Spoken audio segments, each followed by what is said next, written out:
Our topic today, Mhm. boundaries. Oh, I like it. Okay. Oh, I've got lots of directions that my body's all tingling. Where do you want to go?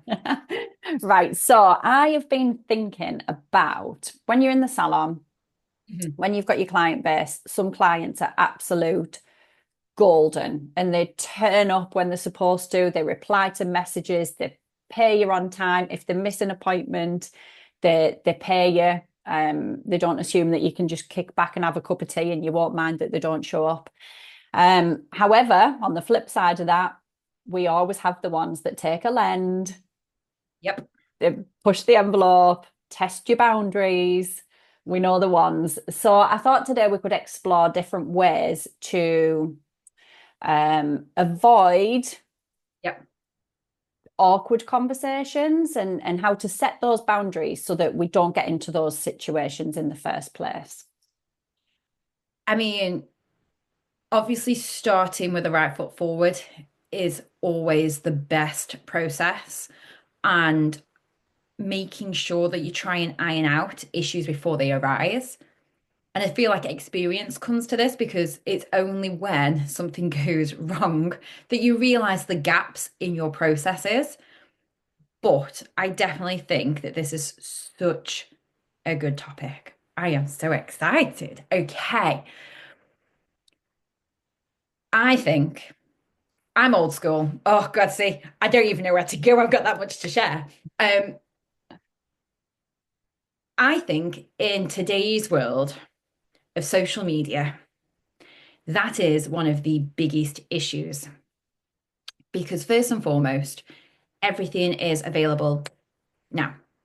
You can reach people now, you can talk to people now, you can comment. And I think that we have lost that boundary of our available working hours. And this is something that I'm really, really hot on with. So I use email for my communication with clients. And it's even stated in my welcome email. You know, you can ring me if you're stuck in traffic, but if with a client, chances are I can't answer. Emails, I can quickly check in between when someone's getting dressed or undressed. But for me, an email sets so many boundaries. You send it and you have to wait for my reply. I can send a reply at a time that's convenient to me, and it could be outside my boundary working hours, which I don't necessarily agree with. But sometimes, you know, you're scrolling, watching telly, you see a reply, and it can switch off your mental chatter for work. If you just reply, but set it for the next day at 9 a.m. for your business, you know it's done, it's hashed out, your client gets that response within business hours.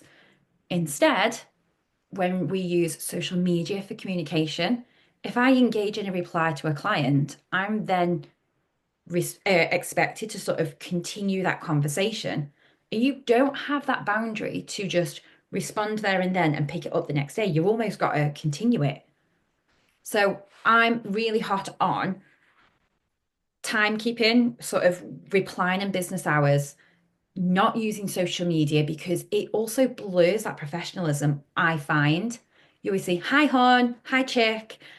I like to use proper names. I will always reply on social media if there is one, but there is no kisses on the end of my messages. I never put, it's always very thanks, MLO. Not to be rude, not to be unsocial, but I think if you reply to your client in a formal manner, which a business is a formal business, it should be having that level. You wouldn't message your spa going, hiya, can't come to the spa today, XXX. Like you just wouldn't do it. So, and I think by us setting these boundaries as a therapist, it starts to really show to the client who we are and how seriously that we take it, and hopefully that they respond backwards in that same respect. After I've maybe engaged with a few clients on a social media, I'll always just say after that point onwards, please do reach me an email. And then I'll say, I've sent you an email reply. rather than because it can be so hard after a few. You'll always have certain people who prefer Messenger or Instagram or text message. And if you're always replying back, even though you don't want to, you're not helping to break that cycle. So if you just simply say, I've sent you an email response, it could seem maybe it's not the vibe that you have for your business, but it is for me. It makes them go over and hopefully and eventually they see the boundary. So that's one of mine. How do you think about that? Does it seem Well, that's I am envious of your structure there, I have to say, Emalu, because what used to drive me insane, I'm a really forgetful person anyway. I'm not the best on social media and things, and it used to fry my brain like, oh, I'm sure so and so sent me a message. It popped up on my phone. Was it on Instagram or was it on Messenger or was it on Facebook Messenger or was it on WhatsApp? And I'll be like, I'm sure I saw something from someone. And then I'm going through all of these different platforms and things get missed. And I just felt like it was all over the place. So that is a fantastic, I wish I'd thought of that, a fantastic idea to do it through email because it does professionalize it and people don't expect, I don't think, like I wouldn't expect an email back. I wonder why that is actually, but yeah, I wouldn't expect an email out of hours. Emailing seems like more like office hours kind of thing, like it's very work-like and professional. So that's a fantastic idea. And I have seen actually on other Instagram pages where they'll say, I don't reply to DMs, please email, please, WhatsApp, whatever your preferred ways, but at least everything's kept in one place. And I know that you can also, on that note, if you do prefer to use socials, I think on most socials now you can get an automatic message that'll say you can set it to say, please note, I will reply between this hour and this hour on these days.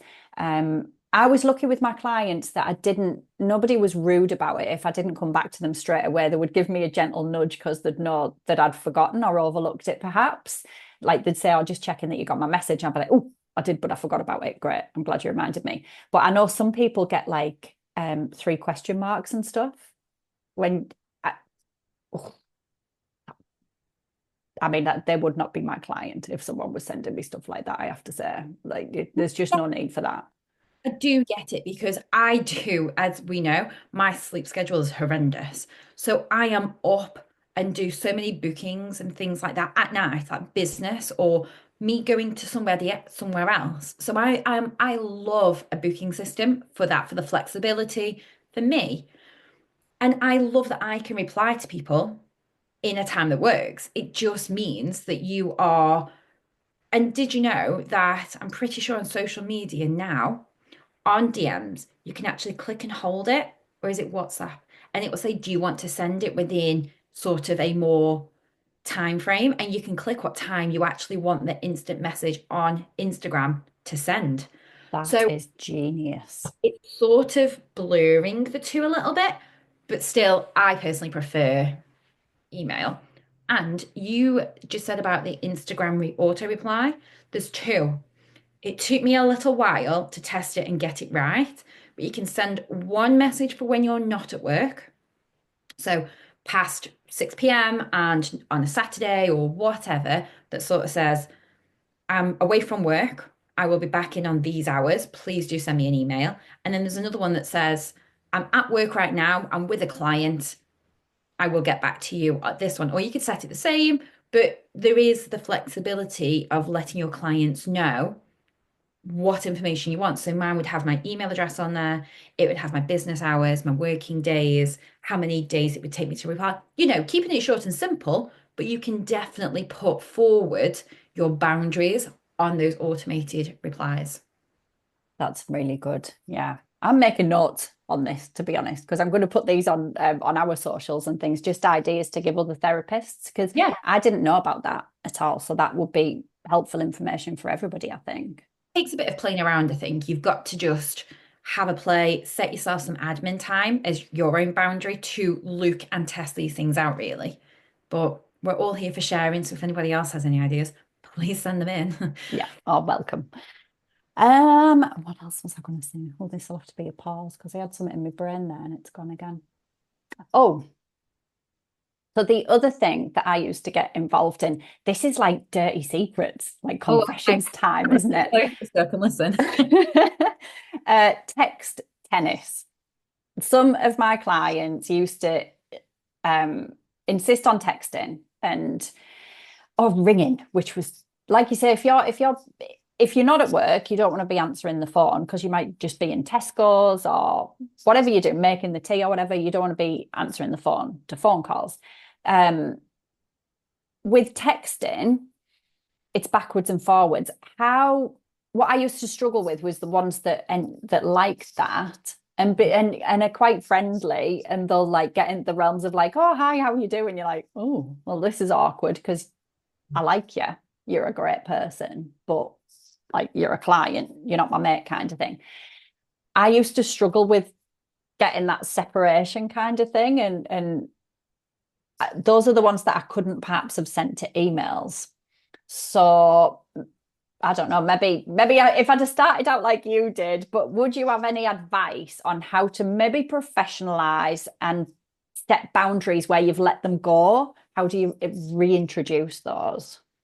So you can see my smirk a second ago because this happened to me always. But on the flip, so it's how do you, so I'm going to flip it for friends and family that want to talk to you about business, but don't respect your boundaries of like the emails and things like that. So, and again, it's hard.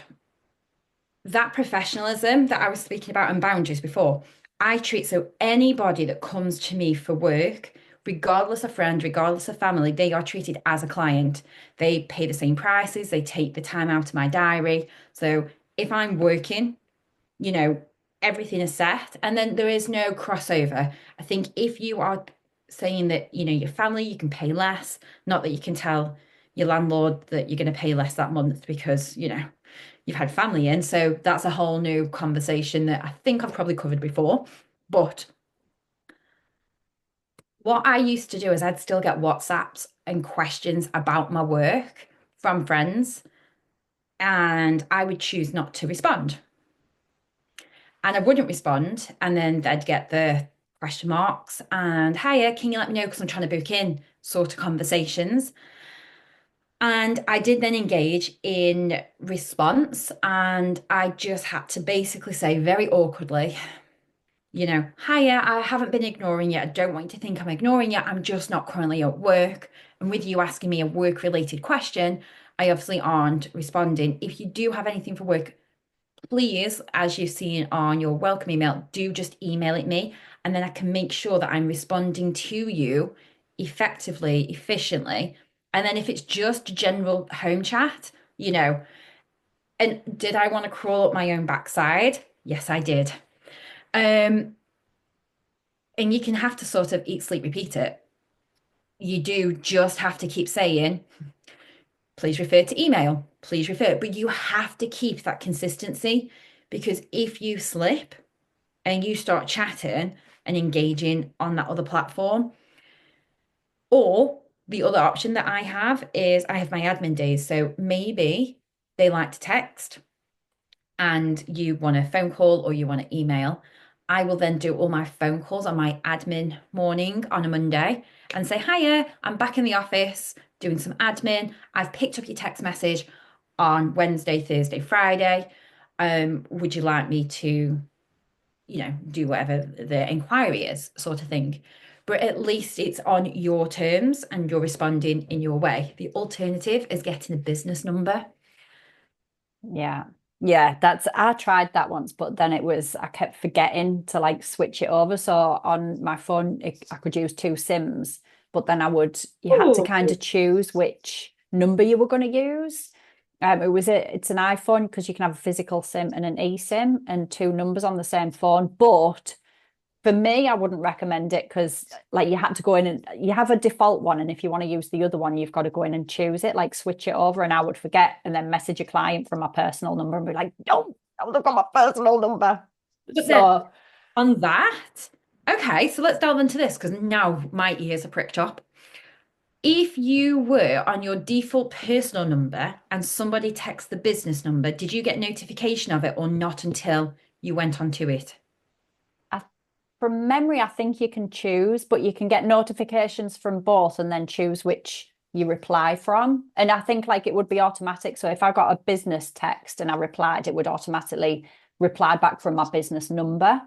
But if I Okay. was going to make a call, like whichever I had as default, if my personal was default and I went to ring somebody, it would go from my personal number. I think it Okay. might have changed now. I'm going back like maybe 3 years ago that I had that number. I'm just interested to see how it would then come back. So if a client was ringing the business, would you know it was your business number that they were ringing? Yeah, I think it comes up. Yeah, I So you think there was know like a little banner underneath it.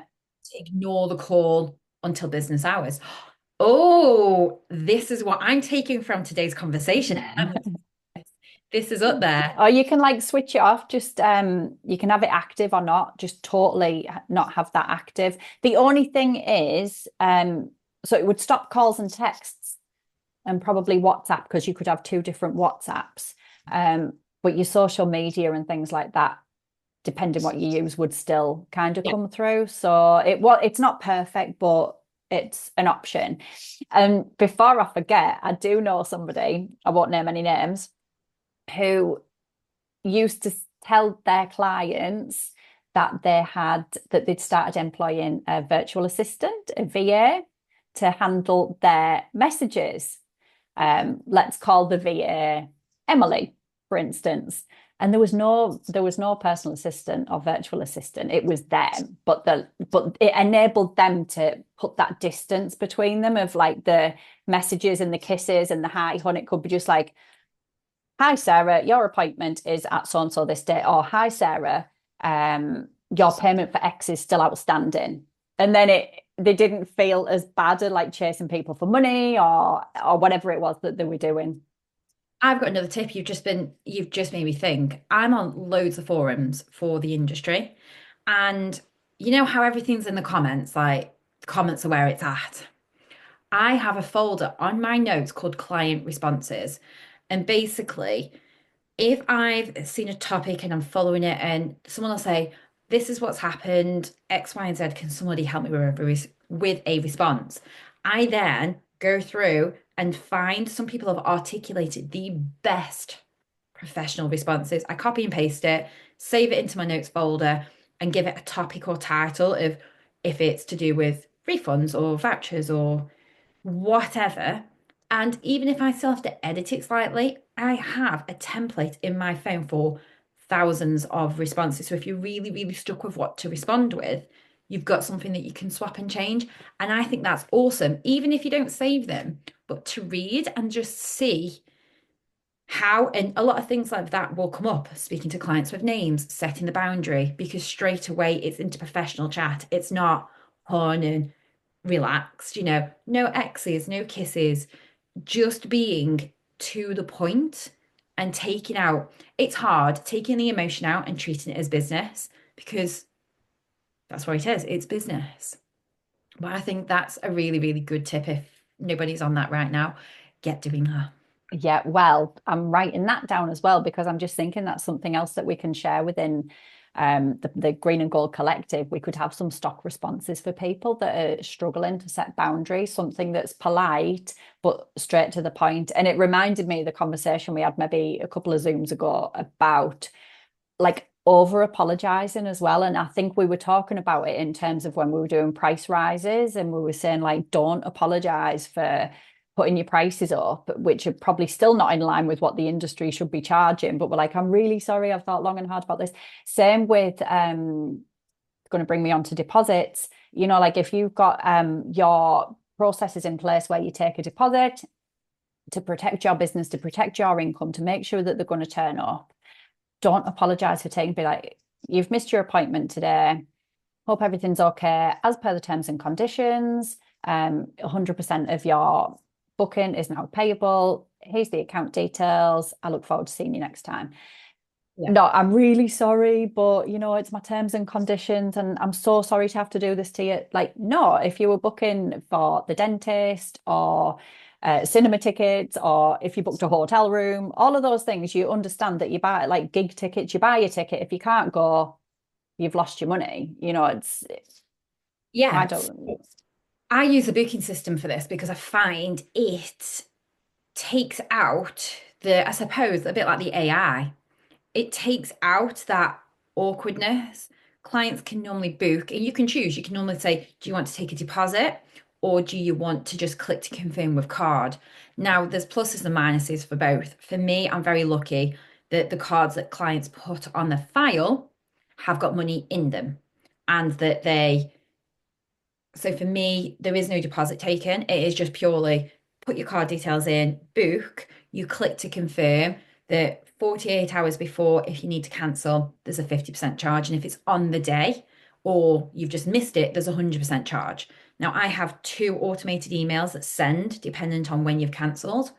And I do, as a buffer, add a little discount code and just say, look, it's a shared inconvenience. I understand that you've had to pay for something you've not had, and I've maybe lost some of the revenue that I should have had. Here's a little bit of a discount. If you're booking it in within so many weeks, then here's a little buffer to just say, I'm really sorry that you had to pay, but I still really respect you and appreciate you still choosing to come to me. I don't have to do that, but it is my little bit of I suppose it makes me feel better for my client. Um, you can do it the other way where you do deposits. And then that's it. If people don't come, you're covered and you've actually got the money. You don't run the risk of charging their card and there being no money in the account. So there's a lot to look at, but I definitely say having a system, again, something in place to just protect you is really, really good. Agreed. Yeah. Nobody wants to be chasing for their money. You don't have to, you wouldn't go to, I don't know, Asda and buy a loaf and say, I'll pay you next week. And it's the same, like each week, each day, our takings, our week, our month, our year. People can look at it and think it's 20 quid for this, or, but it's not when you take away, the VAT and the tax and the booking system fees and your overheads, there isn't usually that much left over per service, and it all accumulates and you need your money because, well, you've worked damn hard for it. You shouldn't have to go chasing. So I definitely think if you've been in that rut, definitely looking at implementing something and just protecting the business. Again, it's financially protecting it, but it's still a boundary. Yeah, yeah. And I know that it is difficult once your clients are used to not having to pay a deposit to then introduce that or introduce these boundaries. But it depends how you put it across. When I started to introduce deposits to my regulars, I just said, it's got to be across the board. My system won't differentiate between the likes of you, Sandra, who turns up every 4 weeks without fail. Unfortunately, it's got to be the same for everybody. So I'm not, this isn't a reflection on you. And your clients that come to you all the time will totally understand that you've got to protect your business and your income, and they'll be fine with it because anybody that is planning on turning up for their appointment will not mind paying a deposit. Yeah.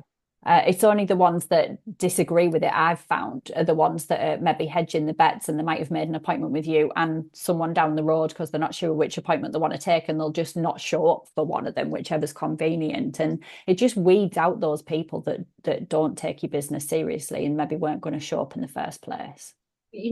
I have then on the flip, you can get complacent. So clients who come all the time, show up, maybe they buy home care, retail, you think of Joe Blogs as the one that you can rely on. However, that boundary of client and like therapists can sometimes become wavered because they've been with you for so long and they wouldn't even expect for you to then charge them because they made a mistake. It's like, well, I've been for 10 years and I've never missed anything.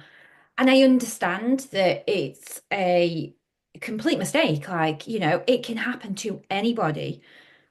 However, they came for a service. If you take the emotion out of it, they come to you for a service because you deliver the results that they want and they're happy to pay.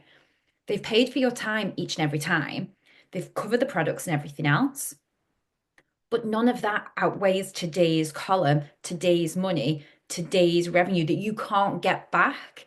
And that is, I think, a huge one that don't just get complacent because they do always come. Because almost that whole you're just a number at work, I think sometimes it can flip with like that client, and you're only wanted and as good as your results are for as long as it ticks for them. And sometimes they don't expect to have to do the same as everybody because they've had that loyalty for so long. This isn't me saying, don't respect clients and don't. We love that return and we are so privileged. And it's such a luxury to have somebody who does keep on coming back. And this isn't me saying that we don't, but don't just pick and choose who you do it to. It's just, like you said, across the board because sometimes it can catch you out. Yeah, definitely. That's true. And I think as well, if you're the kind of person that feels uncomfortable having that conversation with your regulars that have been there, yeah, that's I'm talking about me here. That was me. A Really? good one to use is see, I always pass the buck. This maybe some people are happier to be really upfront and be like, this is my business and this is what I'm doing from here on in. But to make myself feel better, I would tell like a little white lie, not necessarily a mistruth, but like maybe say, I've been getting some business coaching, or my accountant was looking over my bookkeeping and they're like, why are you not taking payments on the day? Why are you letting this person pay a week later? It's messing your accounts up. Or like I said, business coaching. You're paying this person to give you some business coaching and you don't want that money to go away. So you're absolutely going to implement whatever it is they've told you to do. And that's when you let your client know. And so therefore, from now on, I'm going to do card capture, or I'm going to take a 50% deposit, and I'm going to enforce no shows, or, late rescheduling, that kind of thing. Again, just if it makes you feel better, use someone else as an excuse, but definitely introduce those boundaries because it'll just put you at peace, and you'll take away those awkward conversations or being like, oh God, I've got to chase this person up, and resenting people because they don't pay you on time, whatever it might be. It just, to remove that in business, it Yeah. just streamlines everything and makes it And happy. talking about it. So it's like that taboo, like you can't talk about it. Having it constantly spoken about, I think helps. So like my clients will see it on the booking system. So they click and they click to the terms and conditions. I then have it as a welcome email. So not only will they have me, my studio, my details, it'll then be tick to say that you have read that the 50% is for 2 days before, 100% on the day. So it's reiterated again. I then use the booking system to issue that automated email when I've charged the client. So it's not me, I've had to check it out. They get the email, but I've not necessarily emailed them. It's the booking system email. And then when they do reach out, if they do, you just say, look, I appreciate it. At the bottom of the email, there is a little discount code if you'd like to use it on your next one. There you go. And you're not explaining yourself, you're just saying, check the code. And that can, there's always going to be somebody, but at the end of the day, if that client doesn't respect your T's and C's, like you've just said, they're not for you. And they can't go voicing that to another place and go, oh, she charged me for not turning up. Because all of us are going to sit there going, well, I don't want that sort of unloyal client in my business. So they're never going to be able to badmouth you for doing and respecting and having boundaries. Yeah, if everybody did it, then it would just be the norm and nobody would be able to complain at all, would they? But You yeah, just get a backbone in the beauty industry. yes, we do. Well, I think I enjoyed today's. That was juicy.